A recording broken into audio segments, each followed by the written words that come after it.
Lección 10. Para el 7 de junio de 2025. Sobre quiénes ha llegado el fin. ¿Y si te dijera que todo lo que estamos viviendo hoy ya fue profetizado hace miles de años? Que las tragedias, el caos moral y las guerras no son casualidad, sino señales claras de que estamos viviendo en los últimos días. Este video no es una teoría más, es una advertencia directa basada en la Biblia, para ti, para mí, para todos los que aún tenemos tiempo de tomar decisiones eternas. Acompáñame y descubramos juntos lo que Dios ya reveló a través de historias como la de Noé, Sodoma y Gomorra, y lo que significan para nosotros hoy. Verás que el juicio ya ha comenzado, y que tú ya estás siendo parte de él, quieras o no. Dale like, comparte este mensaje urgente y suscríbete, porque lo que estás a punto de escuchar podría cambiar no solo tu perspectiva, sino tu destino eterno. Para memorizar. Estas cosas le sucedieron, por ejemplo, y fueron escritas para advertirnos a nosotros, a los que han llegado al fin del tiempo. Así, el que piensa estar firme, mire que no caiga. 1 Corintios 10, 11, 12. La Biblia abunda en relatos acerca del pueblo de Dios que apuntan a acontecimientos futuros y contienen claves para entender la verdad presente. De hecho, algunos de esos relatos prefiguran acontecimientos de los últimos días con sorprendente detalle y proveen una base más amplia para entender con claridad las profecías de Daniel y Apocalipsis. Dios ha dirigido los acontecimientos históricos, sin anular la libertad humana, de tal manera que se ha cumplido a la perfección lo que los profetas anunciaron que sucedería en los últimos días. La relación entre los eventos finales y algunas importantes historias bíblicas es obvia, pues el Nuevo Testamento se refiere a ellas al describir los eventos de los últimos días. Tal es el caso de la destrucción de Sodoma y Gomorra, el diluvio, etc. Otros relatos bíblicos requieren ser estudiados cuidadosamente para extraer de ellos las verdades que nos han sido reveladas en la palabra de Dios. Durante las próximas 2 semanas examinaremos una serie de relatos clave que abordan la segunda venida, el juicio investigador, la crisis final y otros temas. Como resultado de este estudio, veremos que Cristo está en el centro de todo y debe ser el objetivo de todo empeño por comprender las profecías. Domingo 1 de junio. Lección 10. La ira del Cordero. Lee Apocalipsis 6:12 al 17. Considera los detalles de la respuesta de estas personas ante el desarrollo repentino de los acontecimientos finales. ¿Qué notas en su respuesta? Es interesante notar que los perdidos no exclaman, ¿qué es esto? O, ¿quién está detrás de esto? Parecen entender lo que ocurre. Se refieren a Jesús como el Cordero, lo que requiere conocer algo acerca de la historia de Cristo como Redentor. También parecen conscientes de que ha llegado el gran día de su ira y que se encuentran en una situación desesperada. ¿Quién podrá quedar en pie? Antes del fin, el Evangelio es llevado a todas las naciones. Mateo 24:14. Y los mensajes de los 3 ángeles son comunicados a todo el planeta. Sin embargo, habrá personas que serán sorprendidas, no por falta de información, sino por su negativa a creer y obedecer. Esta será la razón por la que se perderán. Lee Mateo 24:36 al 44. ¿Qué lecciones deberíamos extraer de la historia de Noé, según Jesús? Jesús señala la historia del diluvio para advertirnos que su segunda venida será una sorpresa para muchos. Al igual que la segunda venida, el diluvio no sorprendió al mundo por falta de información. Noé predicó durante 120 años a un mundo que se negaba a creer. Se les dijo lo que iba a suceder. Simplemente no quisieron creer. A su vez, muchas personas aseguran que el largo tiempo transcurrido implica que las profecías no son dignas de crédito.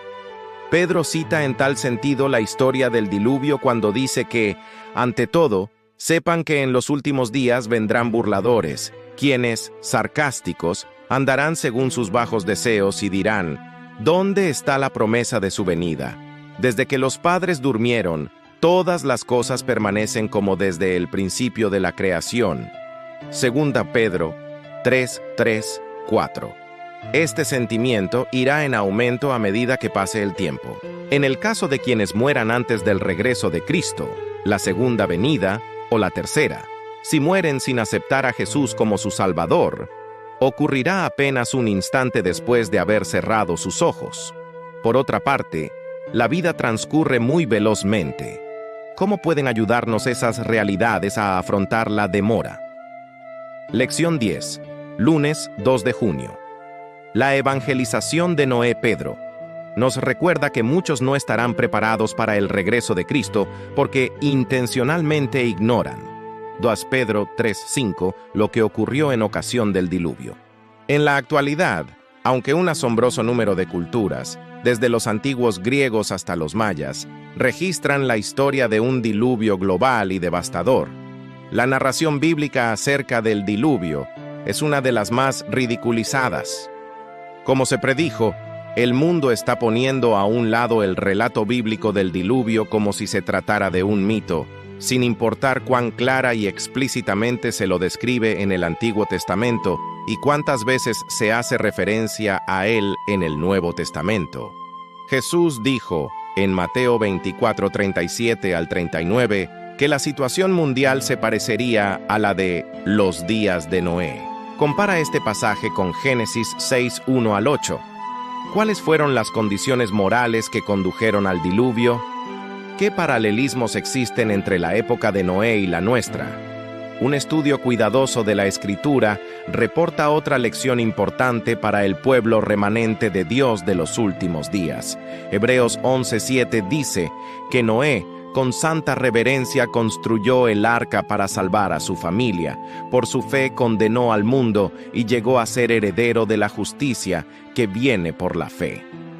Imagina lo que significó para Noé predicar durante más de un siglo y que solo su familia entrara en el arca. Si él hubiera sido un evangelista moderno, nos sentiríamos tentados a pensar que fracasó.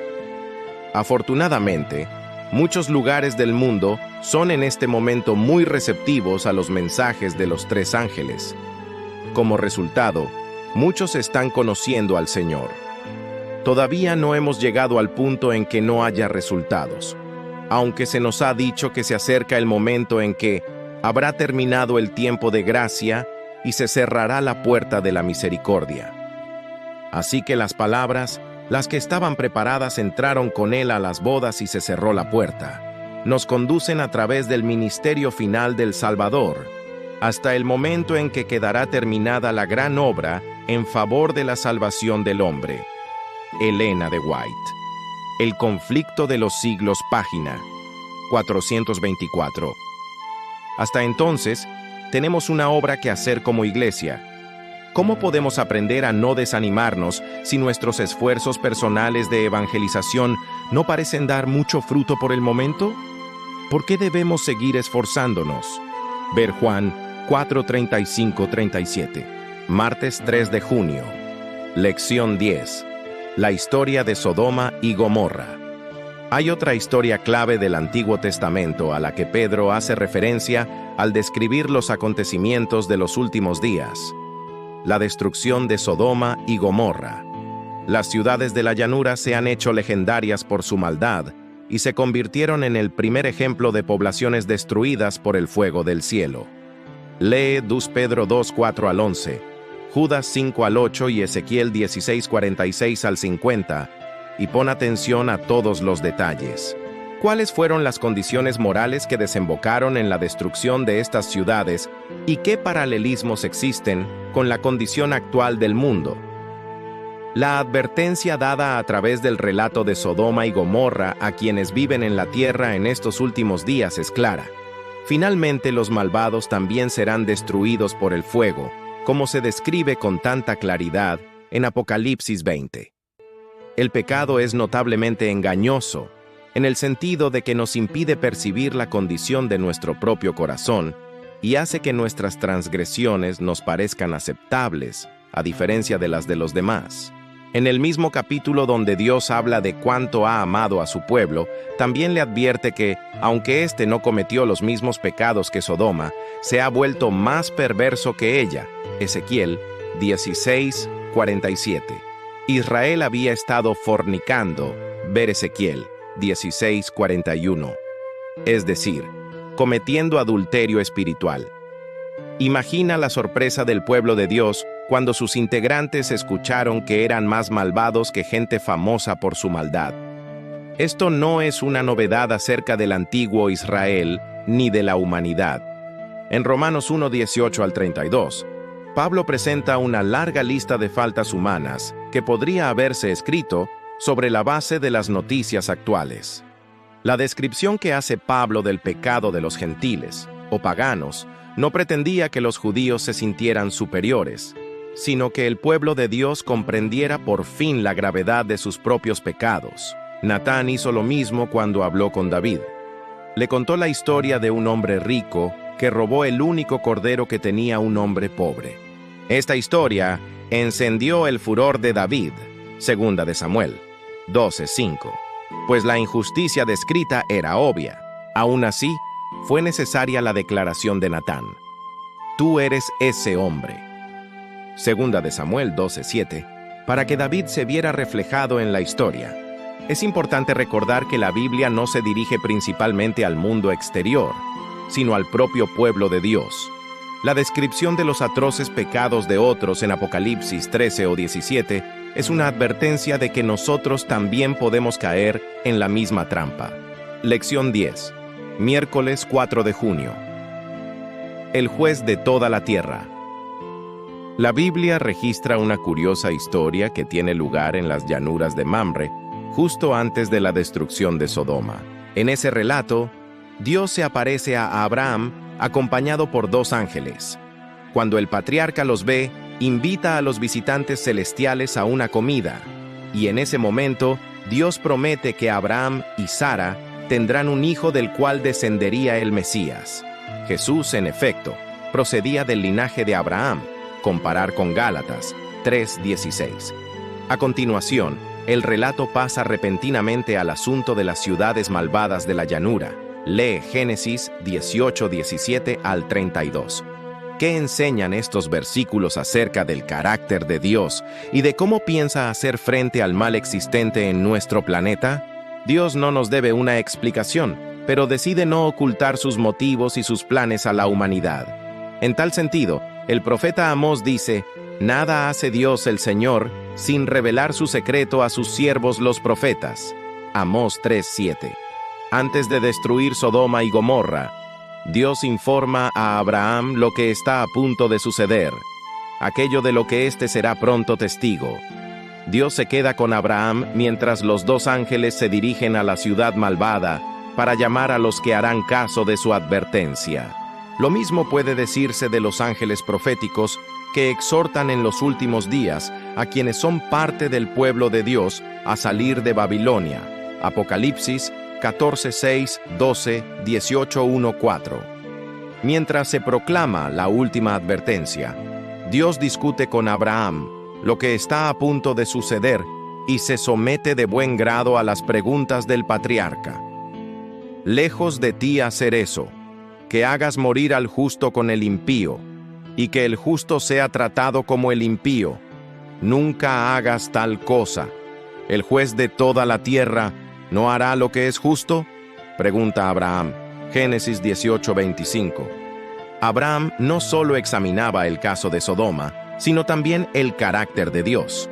Del mismo modo, antes de que llegue el fin del mal y de los malvados, Dios abre los libros del cielo, Apocalipsis 24, 11, 15, y nos permite acceder a la evidencia antes de hacer descender fuego sobre la tierra. Es decir, tendremos 1000 años para obtener respuesta a muchas preguntas que ahora tenemos. Antes de ejecutar su juicio final sobre los perdidos, el Señor nos dará 1000 años para entender por qué lo hará. ¿Qué nos dice esto acerca de su carácter y de cuán dispuesto está al escrutinio de sus acciones por parte de los seres creados que dependen totalmente de Él para existir y que no tienen ningún derecho inherente a conocer estas cosas? Jueves, 5 de junio. Lección 10. El juicio. Previo al advenimiento. La descripción del juicio que se encuentra en Daniel 7 nos permite ver detrás del velo una oportunidad impresionante de observar cómo actúa Dios para resolver el problema del pecado y para redimir a quienes desean vivir en una relación de pacto con Él. Lee la descripción del juicio investigador que se ofrece en Daniel 7, 9, 10, 13, 14, 22, 26 y 27. ¿Cuál es el objetivo principal del juicio? ¿Cuál es el veredicto emitido al final del proceso? ¿Qué nos dice esto acerca del plan de salvación? No cabe duda de que la humanidad es juzgada por Dios. Eclesiastés 12:14 asegura que Dios traerá toda obra a juicio, y Pablo nos recuerda que todos hemos de comparecer ante el tribunal de Cristo. Romanos 14:10. Dios no necesita registros para saber quién se salvará o se perderá, pero los ángeles, que han estado examinando el plan de salvación todo el tiempo, 1 Pedro 1:12, naturalmente tienen preguntas. Ellos fueron testigos de la rebelión de Satanás, vieron a un tercio de sus compañeros expulsados del cielo, Apocalipsis 12, 4, 9, y ahora Dios nos trae ante Él. Dios abre los libros y permite que los santos vean lo que hay en ellos. La historia de la súplica de Abraham por Sodoma y Gomorra, un tipo o preguración del juicio, aporta una importante vislumbre acerca de este. Los pecados de Sodoma obviamente fueron investigados, ya que Dios menciona que la maldad de la ciudad le había dado una reputación tal que el clamor contra ella era grande. Génesis 18:20. Pero no solo Sodoma y Gomorra fueron investigadas antes de su destrucción. Dios también permitió que Abraham evaluara si la decisión divina de destruir a los malvados era justa. Quien aparece en medio del juicio celestial en Daniel 7 es Jesús, un hijo de hombre. Daniel 7:13, ver también Mateo 20:28, cuya aparición es la única razón por la que este juicio es hecho en favor de los santos del Altísimo. Daniel 7:22.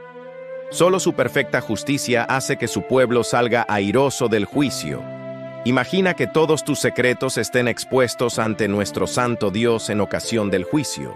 ¿Cuál es tu única esperanza en ese momento? Ver el contenido del viernes. Lección 10. Viernes 6 de junio, para estudiar y meditar. Lee las páginas 100 y 101 del capítulo titulado El Diluvio, en el libro Patriarcas y Profetas, de Elena de White. El sumo sacerdote no puede defenderse a sí mismo ni a su pueblo de las acusaciones de Satanás. No sostiene que Israel esté libre de culpas, enfundado en andrajos sucios que simbolizan los pecados del pueblo que él lleva, como su representante está delante del ángel confesando su culpa, aunque señalando su arrepentimiento y humillación, y ando en la misericordia de un Redentor que perdona el pecado. Con fe, se aferra de las promesas de Dios. Las acusaciones de Satanás contra quienes buscan al Señor no son provocadas por el desagrado que le provoquen sus pecados. El carácter decente de ellos le causa regocijo, porque sabe que solo si violan la ley de Dios puede dominarlos. Sus acusaciones surgen únicamente de su enemistad hacia Cristo. Por medio del plan de salvación, Jesús está quebrantando el dominio de Satanás sobre la familia humana y rescatando almas de su poder. Por sí mismo el hombre no puede enfrentar esas acusaciones del enemigo. Con sus ropas manchadas de pecado, confiesa su culpabilidad delante de Dios. Pero Jesús, nuestro abogado, presenta una súplica eficaz en favor de todos los que mediante el arrepentimiento y la fe le han confiado la guarda de su alma. Intercede por su causa y vence a su acusador con los poderosos argumentos del Calvario. Su perfecta obediencia a la ley de Dios le ha dado toda potestad en el cielo y en la tierra, y él solicita a su Padre misericordia y reconciliación para el hombre culpable. Elena de White, Profetas y Reyes, páginas 428-430. Preguntas para dialogar. 1. Jesús dijo a sus discípulos que debían permanecer en el mundo sin pertenecer a éste. Ver Juan 15:19. 17, 14, 10. ¿Cómo equilibramos nuestra responsabilidad de alcanzar al mundo con la necesidad de mantenernos sin mancha de él? Santiago 1, 27. 2. ¿Qué nos enseña el ministerio público de Noé antes del diluvio acerca de cómo funciona el gran conflicto? ¿De qué manera desempeñamos hoy el mismo papel? 3. Antes de consumir a los impíos con fuego del cielo, como hizo con Sodoma, Dios los resucita y permite que Satanás trabaje con ellos por un corto tiempo. Apocalipsis 27, 9. ¿Qué razones se te ocurren para que este sea un último paso necesario antes de que Dios termine con el mal?